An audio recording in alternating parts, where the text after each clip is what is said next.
आप सभी को जय मसीह की।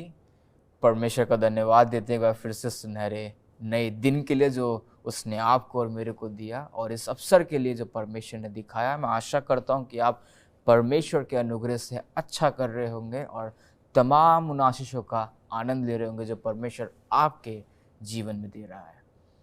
मेरे अजीज़ों, मैं आपको शुक्रिया अदा करना चाहता हूं कि आप अब तक मेरे और हमारे इस माध्यम के साथ अब तक बंधे रहे। आपने काफ़ी चीज़ें बटोरी होंगी, काफ़ी चीज़ें सीखी होंगी आपने, कि जैसे हमने बताया कि जो हमारी सरमन सीरीज़ है जिसमें हम नए नियम के हृदय के बारे में सीख रहे हैं, मतलब नए नियम के बारे में हम सीख रहे हैं। तो ये जो सफ़र है हमारा, ये बहुत ही अच्छा और एकदम परमेश्वर की रीति के साथ, एकदम वचनों के साथ हम देख रहे हैं कि परमेश्वर की जीवन शैली, उसके बलिदान और उसके फिर जी उठने की जो खुशी से हम गुजर रहे हैं। और मैं आशा करता हूं कि आपका समय बहुत ही अच्छा जा रहा होगा, आप बहुत कुछ सीख रहे होंगे। यदि आप कुछ भूल गए होंगे तो आपको फिर से याद आया होगा। मैं एक बार फिर से आपको बताना चाहूँगा कि हमने 3 भागों को पूरा कर लिया है। 3 भाग हमने जो है वो पूरे कर लिए हैं, जिसमें हमने पहले भाग में सीखा सुसमाचार की नींव, कि सुसमाचार की नींव किस प्रकार से परमेश्वर ने इस जगत में या हमारे बीच में डाली। हम देखते हैं कि पहले पार्ट में हमने सीखा कि कैसे परमेश्वर ने अपने वायदे को पूरा किया, किस रीति से परमेश्वर ने अपने इकलौते पुत्र को हमारे बीच में भेजा। मेरे अजीजों, फिर हम दूसरे उसमें देखते हैं कि यीशु मसीह का राज्य, परमेश्वर का राज्य निकट है। जब यीशु मसीह संसार में आ गए मेरे अजीजों, तो उन्होंने अपने कार्य को, अपनी सेवकाई को शुरू किया और उन्होंने परमेश्वर के राज्य के बारे में बताया कि परमेश्वर का राज्य निकट है, अपने पापों से मन फिराओ और सुसमाचार पर विश्वास करो। मैं आशा करता हूं कि आप हमारे साथ बंधे हुए हैं और आप इन जो वचनों को, इन उद्देश्यों को, इन संदेशों को सुन करके आशीष प्राप्त कर रहे होंगे। और तीसरा जो हमने पाठ जो पढ़ा था हमारा, वो इस प्रकार से था कि हमने देखा जो पहाड़ी उद्देश्य जो परमेश्वर ने अपने चेलों को और तमाम उन भीड़ को और आपको और मुझे दिया, जो हमें स्वर्ग बादशाहत के लिए अपने आप को तैयार करने की हमें ज़रूरत है। उस प्रकार से हम दूसरे भाग में गए। हमने देखा कि यीशु मसीह का जो उनका जीवन था, जीवन शैली जो हमने देखा, उनकी सेवकाई को हमने देखा, उनके मृत्यु को, उनके मरने को, उनके बलिदान को हमने देखा, फिर उनके पुनरुत्थान को हमने देखा कि वो दोबारा कैसे जीवित हुए। तो ये एक बहुत ही अच्छा सफ़र मेरे लिए तो रहा, मैं आशा करता हूँ आपके लिए भी रहा होगा, कि हमने परमेश्वर के सेवकाई से, उसके बलिदान से और उसके फिर जी उठने से जो हमने सीखा।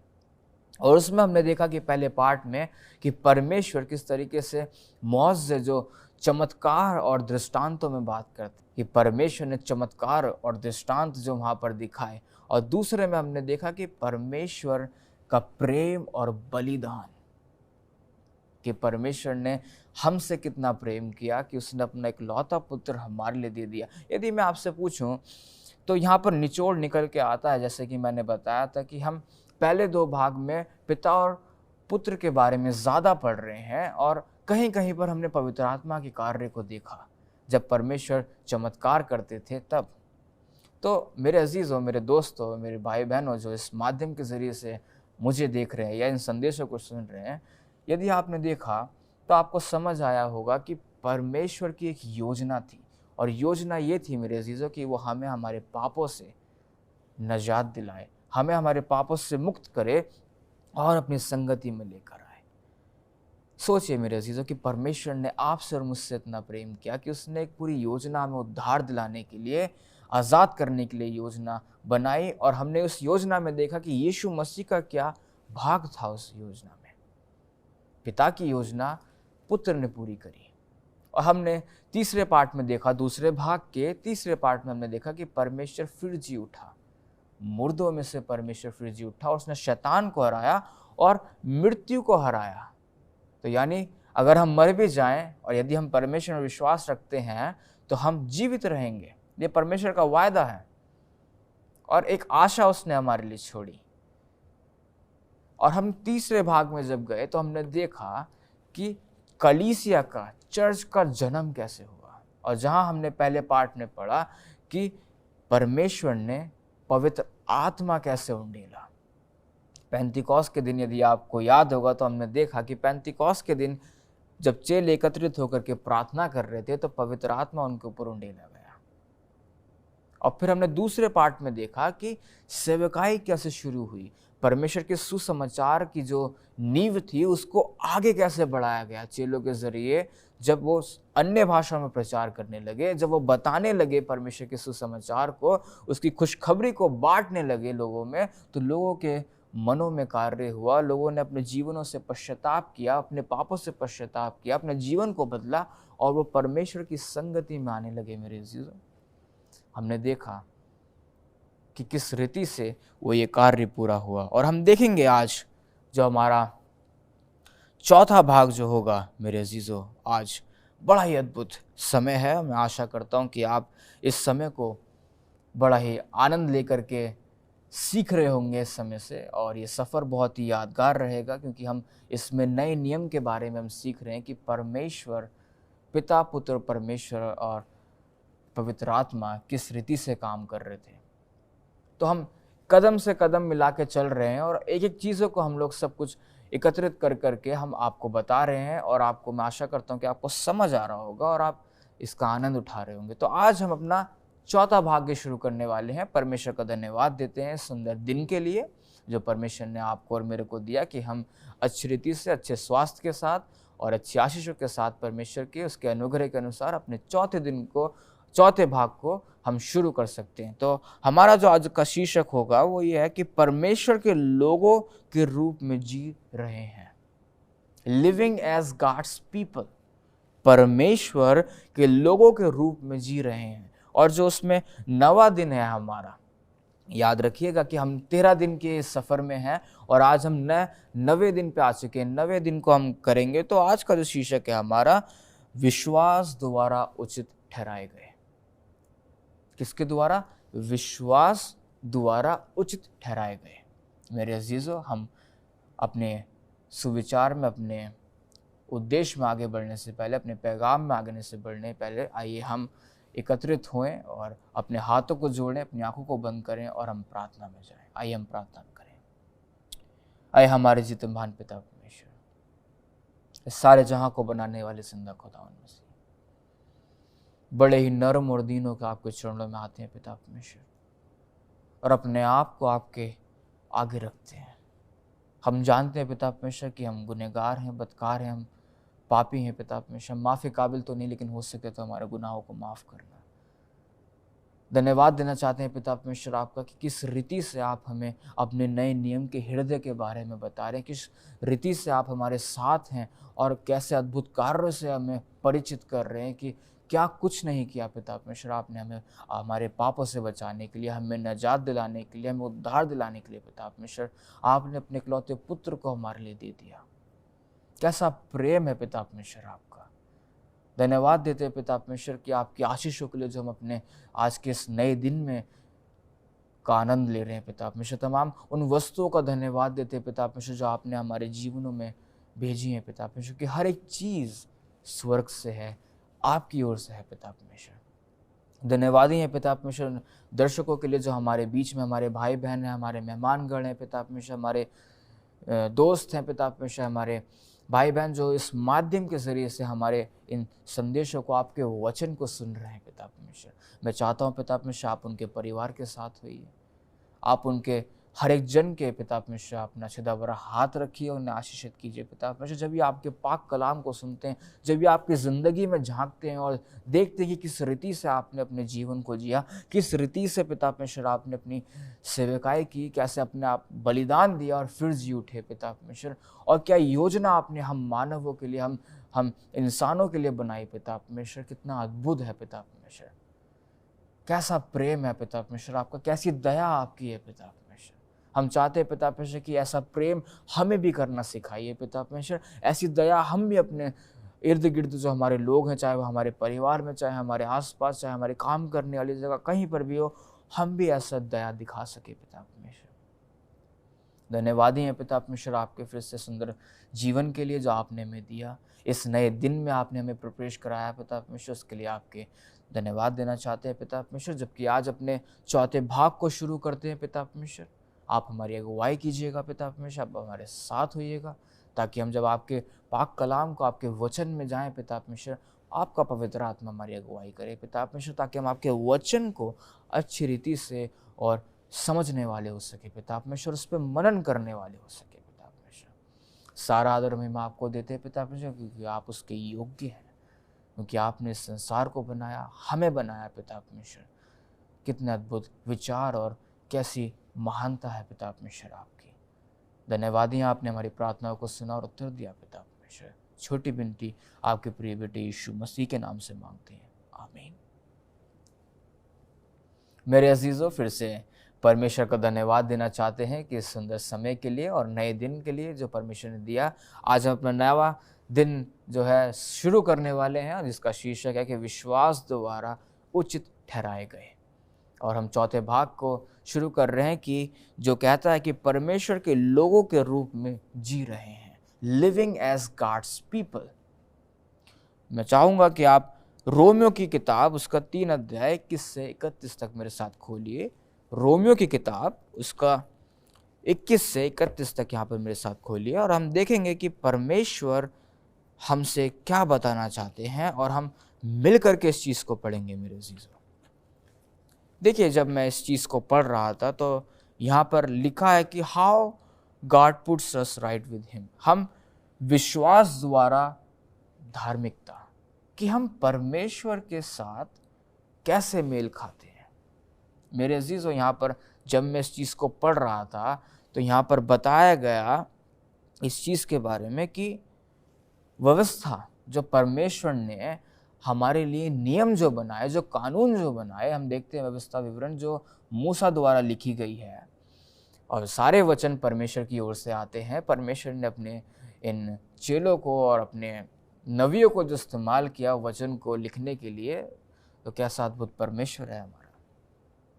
तो हम ध्यान देना चाहेंगे यहाँ पर कि विश्वास द्वारा उचित ठहराए गए। विश्वास द्वारा, आप देख रहे हैं कि विश्वास कितना ज़रूरी है हमारे जीवन में, कि हम परमेश्वर पे विश्वास रखें। आप ज़रा उस बात को गौर से सोचिए कि उस महिला का उदाहरण लेते हैं, जिस महिला जो 12 साल से खून की बीमारी से गुजर रही थी, जो रोगी थी।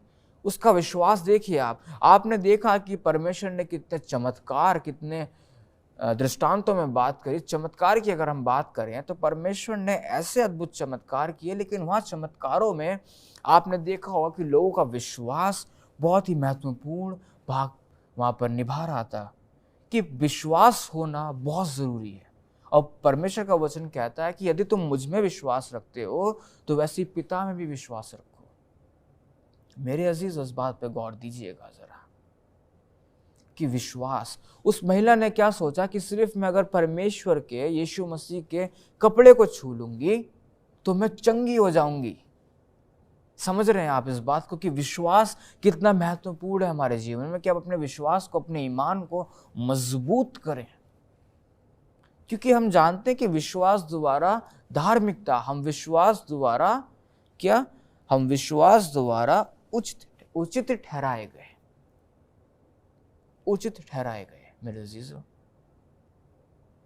परमेश्वर ने हमारे लिए व्यवस्था बनाई, 10 आज्ञाएं दी, लेकिन वो जानता था, या फिर हम हैं कि वो जब हम व्यवस्थाओं को पूरा करने की कोशिश करते तो हम नहीं कर पाते हैं। हम जानते हुए भी कोई ना कोई पाप कर बैठते हैं। तो यहाँ पर हम देखते हैं कि परमेश्वर ने जब अपने आप को बलिदान किया, अपने आप को क्रूस पर ले गया, तो वहाँ पर हमने देखा कि वो बलिदान सबके लिए था। यदि हम अगर व्यवस्थाओं को तोड़ते भी हैं, क्योंकि हम यहाँ पर जानते हैं कि हम व्यवस्थाओं के कारण या फिर अपने अच्छे कामों के कारण हम अपने गुनाहों की माफ़ी नहीं मांगते, नहीं हमें मिलती। परमेश्वर की जो प्रेम है, परमेश्वर का जो अनुग्रह है, उसके अनुसार, परमेश्वर के जो ग्रेस जिसको हम बोलते हैं, by grace we have been forgiven. परमेश्वर के अनुग्रह से हमें माफ़ी मिलती, परमेश्वर के प्रेम से। मेरे अजीजों, परमेश्वर इस समय, यीशु मसीह जो मोस्ट होली प्लेस है, जो सबसे ज़्यादा पवित्र स्थान है, वहाँ पर आपके लिए और मेरे लिए इस समय माफ़ी की प्रार्थना कर रहा है ताकि परमेश्वर हमें हमारे गुनाहों से माफ करे। हमने देखा यहाँ पर कि हमें उद्धार ना हमारे अच्छे कामों से और ना ही हमें जो व्यवस्था है उससे रखने से, बल्कि परमेश्वर के अनुग्रह से मिलती है। बहुत ही अद्भुत बात है। जब मैं इस वचन को पढ़ रहा था, रोमियो 3 उसका 21 से लेकर 31 तक, तो वहाँ पर काफ़ी विषय में चर्चा की गई है कि जो नबी हैं, जो वहाँ के व्यवस्था के बारे में जो बता रहे हैं, जो व्यवस्था वक्ताएं हैं जिन्होंने भविष्यवाणी की, वो इस बात के गवाही दे रहे हैं, वो इस बात के कि ना तो व्यवस्था के कारण ना ही अच्छे काम के कारण, लेकिन परंतु परमेश्वर के अनुग्रह के कारण हमें हमारे पापों से माफ़ी मिलती है। गौर कीजिएगा इस बात पे मेरे अजीजों, मेरे दोस्तों, मेरे भाई बहनों, कि अगर हम परमेश्वर के साथ बैठाए जाते हैं, अगर हम परमेश्वर के साथ मिलाप करते हैं, तो वो सिर्फ परमेश्वर के अनुग्रह की वजह से है। आप कितने भी अच्छे काम कर लीजिए, आप कितना भी कुछ कर लीजिए, लेकिन परमेश्वर का प्रेम हर चीज को ढाक करके रखता है। परमेश्वर का प्रेम हर चीज को ढाक करके रखता है। हम आजाद हुए परमेश्वर के कोड़े खाने से, हम आजाद हुए परमेश्वर के बलिदान से। मेरे अजीजों, जरा सोचिए इस बात पर, जरा गौर कीजिए थोड़ी देर के लिए कि परमेश्वर के बलिदान से जब उसने, अगर हम एक और उदाहरण लें तो पुराने समय में, पुराने नियम में जब हम देखते थे कि लोग कुर्बान करते थे मेमने को या किसी और जो जानवर जो किसी भी चीज़ से अशुद्ध ना हो, उसको किस चीज़ के लिए, ताकि हमें हमारे गुनाहों की माफ़ी मिले। लेकिन जब परमेश्वर ने अपने इकलौते पुत्र को दे दिया, वो मेमना बनकर आया जैसे यूहन्ना कहता है, और वो सबके पापों के लिए एक ही बारे में माफ़ी मतलब हमें मिली। वहाँ पर जो हमने कुर्बानी देखी, वो जो दूसरी कुर्बानियाँ थीं वो बंद हो गई। उसके बाद वो कुर्बानियाँ बंद हो गई, क्योंकि परमेश्वर ने अपने इकलौते पुत्र को ही कुर्बान कर दिया। तो यहाँ पे हम सीख रहे हैं, हमारा तात्पर्य जो है आज का, जो हमारे 90 दिन का जो हमारा पाठ है, उसका तात्पर्य ये है कि चाहे कितने भी अच्छे काम हो, चाहे व्यवस्था, हम जानते कि व्यवस्था को पूरा नहीं कर सकते, हम कोशिश भी करते हैं। व्यवस्था इसलिए बनाई गई मेरे अजीजों, ताकि हम परमेश्वर के बनाए हुए नियमों के साथ अपने जीवन को बिताएं। व्यवस्था इसलिए बनाई गई ताकि वो हमें पाप से बचा के रखे। यदि आप गौर करें मेरे अजीजों, मेरे भाइयों, मेरे बहनों, मेरे दोस्तों जो इस माध्यम के जरिए से हमें देख रहे हैं, यदि आप गौर करें उस बात पे, तो व्यवस्था, जो नियम कानून परमेश्वर ने हमारे लिए बनाए, वो इसलिए बनाए ताकि हम पाप की राह पे ना जाएं, हम अपने आप को पाप से सुरक्षित रखें, उन गलत कामों से सुरक्षित रखें जो परमेश्वर की नज़र में बुरे हैं, जो परमेश्वर को नहीं भाते।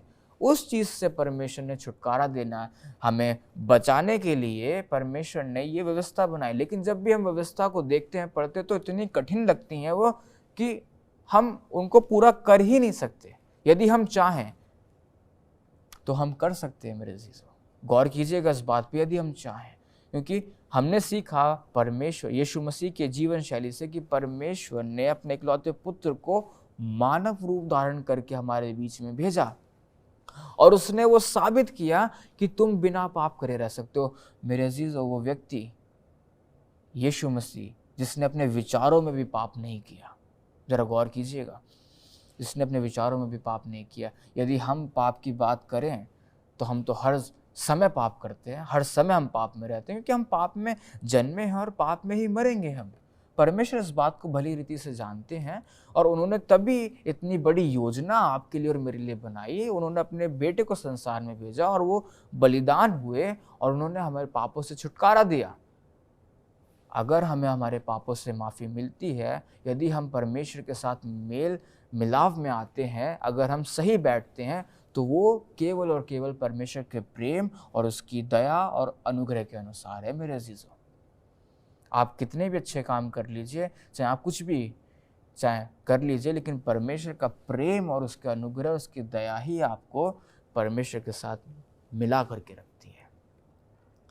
मैं आशा करता हूँ कि आपको ये वाला जो पाठ है वो आपको समझ आया होगा, क्योंकि हमें जो उद्धार मिला है वो परमेश्वर के बलिदान से मिला है। परमेश्वर आप सबको बहुतायत से आशीष दे। आइए हम इस बात पे और गौर करें मेरे अजीज़ों, कि जो हमें उद्धार मिला कि विश्वास द्वारा उचित ठहराए गए। आइए अपने विश्वास को, अपने ईमान को मजबूत करें। परमेश्वर के उस बलिदान को जाने मेरे अजीज़ों, जो उसने आपके लिए और मेरे लिए अपना जो लहू, अपना पवित्र लहू जो बहाया। आइए हम प्रार्थना में जाएं।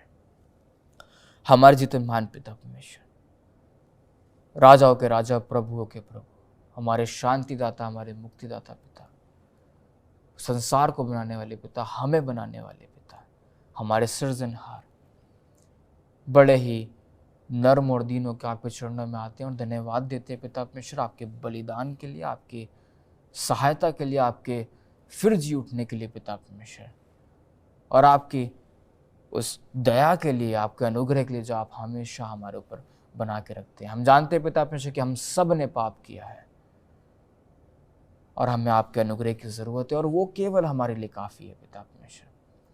हम चाहते हैं पिता परमेश्वर कि आप हमें अपने प्रेम से भरिए, ताकि हम भी आपकी तरह पिता परमेश्वर अपने लोगों को प्रेम करने वाले हो सकें, और दया पिता परमेश्वर जो आपने हमें दिखाई, हम भी लोगों को दिखाने वाले हो सके पिता परमेश्वर।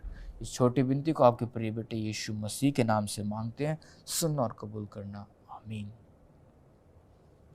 मेरे अजीज़ों, आज हम चौथे भाग में प्रवेश कर चुके हैं और हम देख रहे हैं कि हमें परमेश्वर के लोगों के रूप में जी रहे, जो हमारा शीर्षक है चौथे भाग का, और नवा पाठ जो हमने आज पूरा किया, जिसमें हमने सीखा कि विश्वास द्वारा उचित ठहराए गए। आइए हम सब मिलकर के अपने विश्वास को बढ़ाएं। यदि आप विश्वास का देखें उदाहरण तो कौन दिखता है? अब्राहम, विश्वास, जो अपने बेटे को कुर्बान करने के लिए तैयार हो गया। विश्वास मेरे अजीज़ों, विश्वास। सारे चमत्कार जो परमेश्वर ने अपनी सेवकाई में किए, जो लोगों ने चंगाई पाई, वो उसकी कोई शक्ति नहीं बल्कि उनके विश्वास के द्वारा उन्होंने चंगाई पाई। मेरे अजीज़ों, ये समय है हमारे बीच में, हमारे पास, कि हम अपने विश्वास को, अपने ईमानों को मजबूत करें और परमेश्वर की नज़दीकी में आएँ जितना हो सकता है। परमेश्वर के वचन में जाएं, उसके वचन से सीखें, कि हम देखें कि हम कैसे विश्वास द्वारा परमेश्वर के साथ उचित ठहराए जाते हैं। ना ही हमारे अच्छे काम, यदि व्यवस्था को पूरा कर सकते हैं तो बहुत ही अच्छी बात है। आइए हम सब मिलकर के कोशिश करें कि हम परमेश्वर की बनाई आज्ञाओं का उल्लंघन ना करें। मेरे अजीज़ों, इस वीडियो को ज़्यादा से ज़्यादा आप लोगों को शेयर करें, और ताकि वो लोग भी इस वचन को जानें और समझें।